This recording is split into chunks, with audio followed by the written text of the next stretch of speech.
வருஷத்துக்கு முன்னாடி எங்க வீட்டுல எந்த டேப்பை திறந்தாலும் தண்ணி வரல. மோட்டர் மேல மோட்டர் போடுறோம், டேங்க் நிரம்பி நிரம்பி வடியுது, ஆனா டேப்ல தண்ணியே வர மாட்டேங்குது.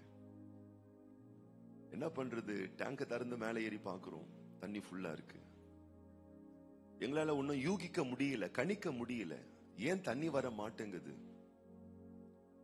அப்புறம் எங்க வீட்டு ஸ்ட்ரீட்ல ஒரு நல்ல நண்பர் இருக்கார், சசிதரன் அப்படின்னு, பிளம்பர். அவருக்கு போன் பண்ணேன், சசி அண்ணா கொஞ்சம் வீட்டுக்கு வரீங்களா? சசி வந்தாரு. நாங்க பாஸ்டர் மாதிரி டேப்ல தண்ணி வர மாட்டேங்குது. அப்படியான்னு சொல்லிட்டு என்ன பண்ணாரு, நேர டேங்க் போனாரு.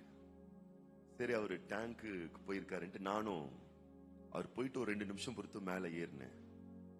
கையில இவ்வளவு பேர் ஒரு நெல்லிக்காய் காட்டினாரு.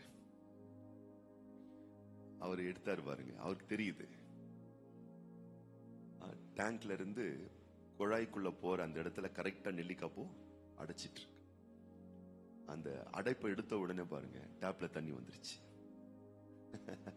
அது நமக்கு தெரிய மாட்டேங்குது, பிளம்பருக்கு தெரியுது பாருங்களேன். அது போல வாழ்க்கையில கர்த்தர் நிறைய ஆசீர்வாதங்கள் நமக்கு வச்சிருக்கிறார். அல்ல அல்ல குறையாத ஐஸ்வர்யங்களையும் நிம்மதிகளையும் சந்தோஷங்களையும் வெற்றிகளையும் நல்வாழ்வுகளையும் நாம் அனுபவிப்பதற்கு சகலவிதமான நன்மைகளையும் சிலுவையிலே சம்பாதித்து கொட்டி குவித்து வைத்திருக்கிறார்.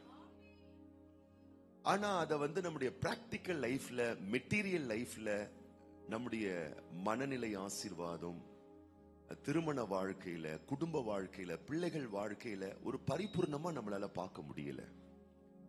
அதற்கு முதல் காரணம், மூல காரணம், சில அடைப்புகள், தடைகள் இருக்கின்றது. இப்ப இன்னைக்கு இந்த உபவாச ஜபத்துல தேவன் நமக்கு வைத்திருக்கக்கூடிய ஆசீர்வாதங்களை ஏன் நம்மால் பெற்று நிறைவாய் முழுமையாய் அதை அனுபவிக்க முடியவில்லை என்ற விஷயத்தை கொஞ்சம் நம்ம கான்சென்ட்ரேட் பண்ண போறோம். அந்த தடையெல்லாம் கிளியர் பண்ணி அடைப்புகள் எல்லாம் சரிப்படுத்த போறோம். எப்படின்னா, வார்த்தையின் அடிப்படையில், வசனத்தின் அடிப்படையில், கர்த்தருடைய ஆவியானவருக்கு நம்முடைய மனதையும் சரீரத்தையும் செவியும் ஒப்பு கொடுத்து தத்தம் செய்து கீழ்ப்படியும் போது டாடி சொல்வாரு பாருங்களேன், வீடு என் வீடு தான், டேங்க் என் டேங்க் தான், டேப் என் டேப் தான், நான் தான் காசுக்கு பணத்தை கொடுத்து வாங்கியிருக்கேன், அது எனக்குரியது தான். ஆனா எனக்கே தெரியல எங்க அடைப்பு இருக்குன்னு. என்னாலே அடைப்பு என்ன பண்ண முடியல, சரி பண்ண முடியல. ஒரு பிளம்பர் தேவைப்படுறாரு பாருங்களேன். உடம்பு என் உடம்பு தான், கணவன் என் கணவர் தான், மனைவி என் மனைவி தான், பிள்ளைகள் நான் பெற்ற பிள்ளைகள் தான், வேலை என் வேலை தான், படிப்பு என் படிப்பு தான், வீடு என் வீடு தான், குடும்பம் என் குடும்பம் தான். ஆனா என்னாலேயே சில நேரத்துல சரி பண்ண முடியல, கரெக்ட் பண்ண முடியல, சரி செய்து கொள்ள முடியல. இப்போ என்ன தேவைப்படுதுன்னா, ஏற்ற வேளையில் நாம் வேண்டிக் கொள்வது என்னதென்று நமக்கே தெரியல. ஏற்ற நேரத்துல எப்படி சில விஷயங்களை ஹேண்டில் பண்ணணும், கையாளணும், எப்படி சில விஷயங்களை நல்வழிப்படுத்தணும் நமக்கே தெரியல. வேதம் சொல்லுகிறது, ஏற்ற வேளையில் என்ன செய்யணும், எப்படி ஜெபிக்கணும், என்ன பண்ணணும் செய்ய அறியாத நேரத்துல பரிசுத்த ஆவியானவர் நமக்காக வாக்கு கடங்காத பெருமூச்சுகளோடு நமக்கு விண்ணப்பங்களை, வேண்டுதல்களை நமக்காக ஏறெடுத்து நமக்கு ஹெல்ப் பண்றவரா, சப்போர்ட் பண்றவரா இருக்கிறார் பாருங்க. அப்ப சபை என்பது ஏன், போதகம் என்பது ஏன், போதகர் ஏன், வசனம் ஏன், வேதம் ஏன், வார்த்தை ஏன்? நம்மளை உபத்திரவப்படுத்துறதுக்காக இது கிடையாது, நம்மளை கஷ்டப்படுத்துறதுக்காக இது கிடையாது, நம்மளை கரெக்ட் பண்றதுக்காக தான் வேதம். சபை, போதனை, போதகர், ஊழியக்காரங்க, வசனம், வார்த்தை, ஆவியானவர், இந்த ஆவிக்குரிய ஏதுக்கள் எதுவுமே நம்மை சங்கடப்படுத்துவதற்காக அல்ல, நம்மளை சரிப்படுத்துவதற்காகத்தான். அல்லேலூயா. நம்மளை பலப்படுத்துறதுக்காகத்தான், நம்மளை வளர வைப்பதற்காகத்தான். அப்ப என்னைக்கு ஒரு குட்டி சாமுவேலை போல சொல்லும் கர்த்தாவே அடியேன் கேட்கிறேன் என்ற அந்த தாழ்மையான இருதயம், அப்ப அவர் பேசுறார் பாருங்களேன். சாமுவேல் கிட்ட கூப்பிடுறார், ஆலயத்துக்கு சாமுவேலே சாமுவேலே. சாமுவேல் என்ன சொல்றா போல, ஏலி கிட்ட ஓடி போறா போல, கூப்பிட்டீங்களா? அதுக்கு அடுத்த வார்த்தையை ஆண்டவர் பேசவே இல்லை. மறுபடியும் சாமுவேலே சாமுவேலே கூப்பிடுறார். மறுபடியும் சாமுவேல் என்ன பண்றா போல, ஏலி கிட்ட தான் போறார். மறுபடியும் சாமுவேலே சாமுவேலே. ஆண்டவர் சப்ஜெக்டுக்கே வர மாட்டார். ஆண்டவர் எப்ப திரும்ப சப்ஜெக்ட் வருவாரு, சொல்லும் கர்த்தாவே நான் கேட்கிறேன், அதன்படி என் லைஃபை மாத்திக்கிறேன், என் வாழ்க்கையை சரிப்படுத்திக்கிறேன் என்னைக்கு நம்ம சொல்றோமோ அன்னைக்கு தான் கரெக்ட் பண்ற வேலையில, சரிப்படுத்துற வேலையில, நமக்கு சொல்லி கொடுக்கிற ஒரு விஷயத்துல அவர் இறங்குறாரு பாருங்களேன். இப்ப சாமுவேல் சொல்றா போல, சொல்லும் கர்த்தாவே அடியன் கேட்கிறேன். அதுக்கப்புறம் தான் சப்ஜெக்டே பேசுறாரு. எத்தனை பேர் ஆமீன் சொல்றோம்? இன்னைக்கு அப்படியே கரங்களை உயர்த்தி சொல்லும் கர்த்தாவே, ஆசீர்வாத தடைகள், ஏன் தடைகள், அந்த தடை எப்படி நீக்குவது, எனக்கு சொல்லும் கர்த்தாவே, நான் ஒபே பண்றேன், நான் கேட்கிறேன், எனக்கு உதவி செய்யும் ஆவியானவரே. இந்த தாழ்மையான கீழ்ப்படுதலான இருதயம் நமக்கு எப்பவுமே இருக்கணும் பாருங்களேன். அது பெரிய ஆசீர்வாதம். அதான் பெரிய ஆசீர்வாதம், பெரிய ஆசீர்வாதம். அப்போ இஸ்ரவேல் மக்களை எகிப்து தேசத்திலிருந்து ஆண்டவர் அழைத்து கொண்டு வருகிறார். இப்போ எங்க வந்துட்டாங்கன்னா, மக்கள் லட்சோப லட்சம் மக்கள் கானான் தேசத்தின் என்ட்ரன்ஸ்ல வந்துட்டாங்க. எல்லாரும் உள்ள வந்துட்டாங்க. இப்போ இவர்கள் அந்த தேசத்தை சுதந்தரித்துக் கொள்ள வேண்டும். யோசுவாவின் தலைமையில் எல்லாரும் உள்ள வந்தாச்சு. இப்ப சுதந்தரித்துக் கொள்ள வேண்டும். சுதந்தரித்துக் கொள்ளும் பொழுது கர்த்தர் ஒவ்வொன்னா சொல்லி கொடுக்கிறாரு அவங்களுக்கு. எரிகோவை எப்படி சுதந்தரிக்கணும், ஆயி பட்டணத்தை எப்படி, ஏன்னா 31 பட்டணம் உள்ள இருக்கு. கானான் தேசத்துக்குள்ள 31 பட்டணம் இருக்கு. அந்த 31 பட்டணத்துக்குள்ளேயும் மக்கள் இருக்காங்க, ராட்சதர்கள் இருக்கிறாங்க, ராஜாக்கள் இருக்கிறாங்க, எதிரிகள் இருக்கிறாங்க.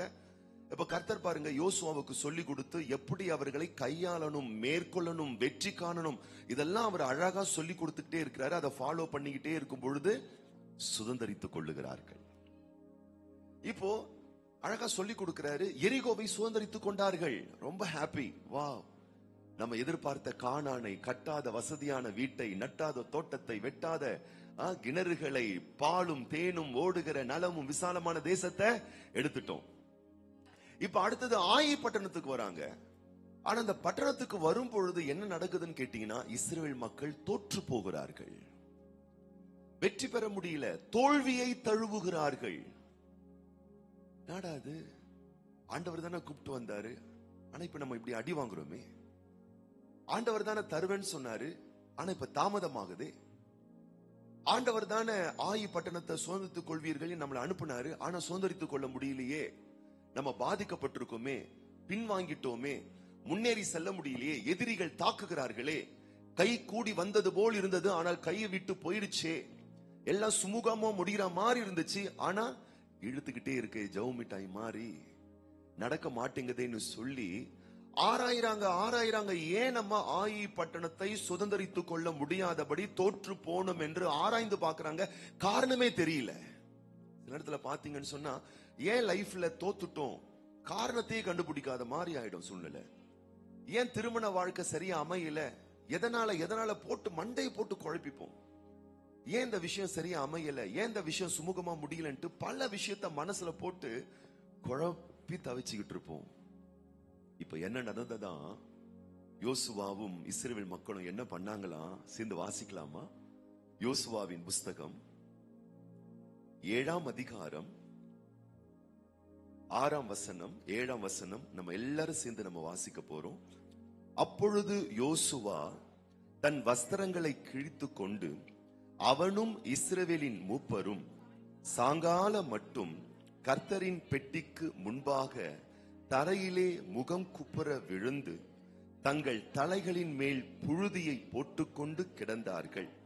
யோசுவா, கர்த்தராகிய ஆண்டவரே, எங்களை அழிக்கும்படிக்கு எமோரியரின் கைகளில் ஒப்பு கொடுப்பதற்காகவா தேவரீர் இந்த ஜனத்தை யோர்தானை கடக்க பண்ணினீர்? நாங்கள் யோர்தானுக்கு அப்புறத்தில் மன திருப்தியாக இருந்துவிட்டோமே, ஆனால் நலமாயிருக்கும்.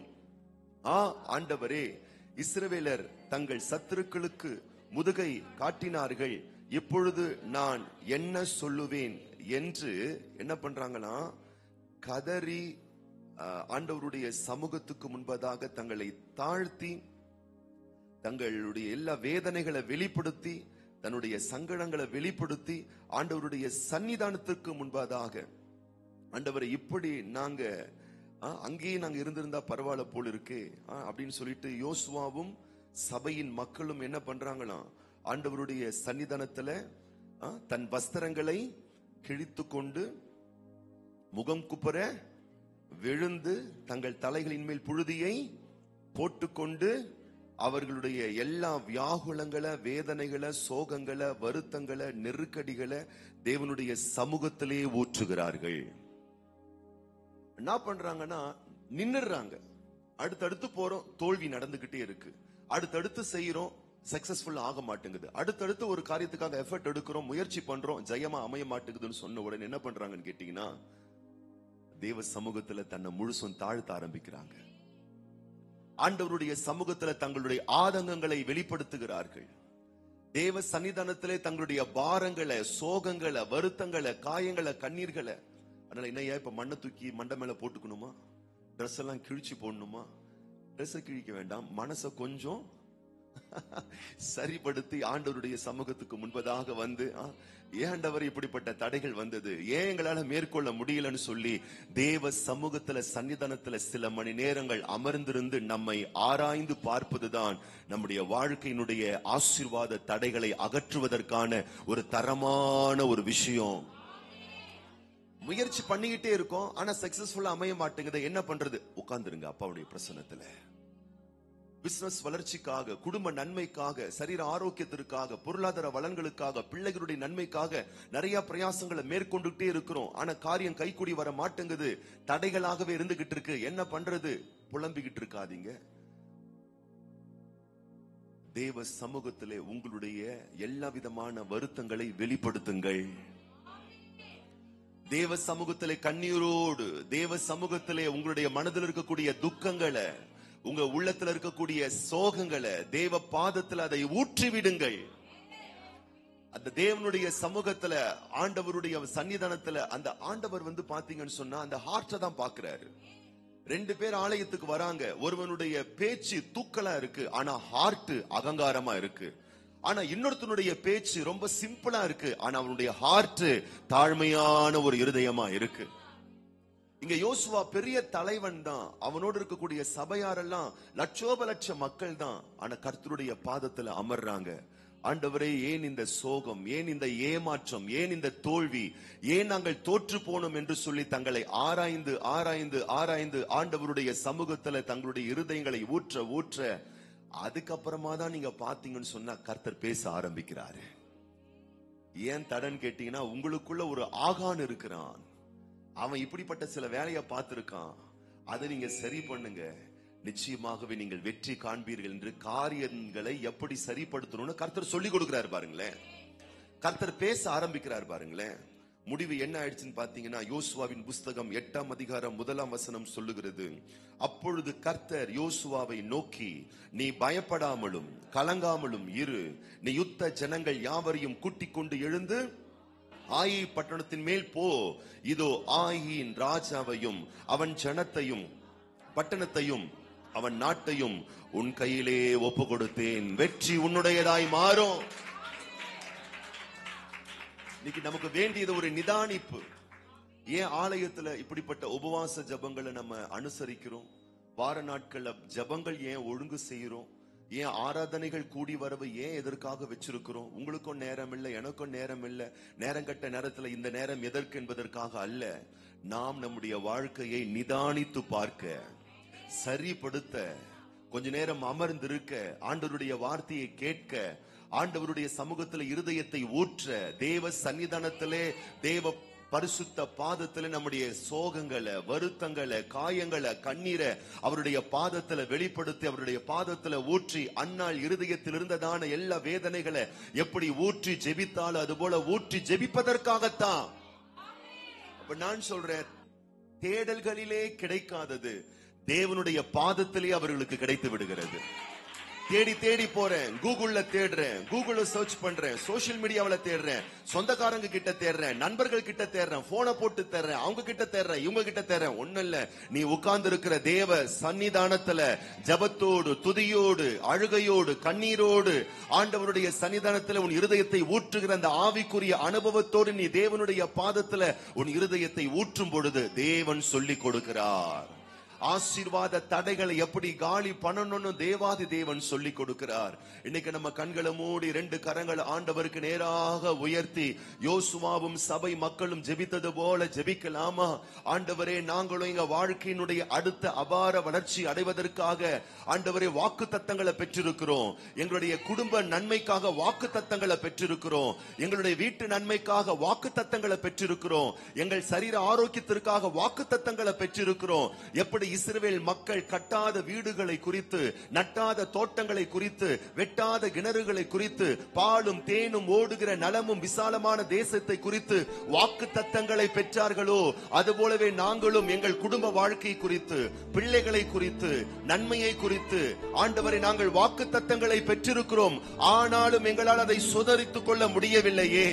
ஆண்டவரை, இன்றைக்கு ஆதங்கத்தோடு கண்ணீரோடு எங்களுடைய துக்கங்கள் நம்முடைய சமூகத்தில் நாங்கள் இறக்கி வைக்கிறோம் ஐயா. எங்கள் இருதயங்களை ஊற்றி விடுகிறோம்.